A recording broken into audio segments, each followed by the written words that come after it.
Kem pas zgjedhjet mira, të cilat janë merite institucioneve, të cilat janë marrë me organizimin edhe menaxhimin e zgjedhjeve, gjithashtu të organeve të sigurisë, të cilat kanë krijuar dhe kanë ofruar siguri të mjaftueshme që qytetarët votojnë në mënyrë të lehshme dhe të shprehin vullnetin e tyre, por mos harrojmë që besoj që është një kulturë e lartë e qytetarisë tek ne në ushtrimin e të drejtës tyre për të votuar, nëse i shohim këto edhe me disa elemente, nëse fokusohemi te dita e sotme,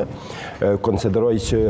vizitat e kryeministit Kurti gjatë ditës së zgjedhjeve në disa qytete të Kosovës kanë humbur, si të themi kështu, për neutralitetin institucional, edhe bazuar në standardet për zgjedhje të tjera, drejta dhe të barabarta. Mendoj se kjo vizitat e tij kanë qenë në kundërshtim me këto parime, edhe pse ndoshta jo ndikim direkt në zgjedhje, megjithatë mund të konsiderohet si një precedent i keq, i cili mund të zhvillohet edhe më tutje,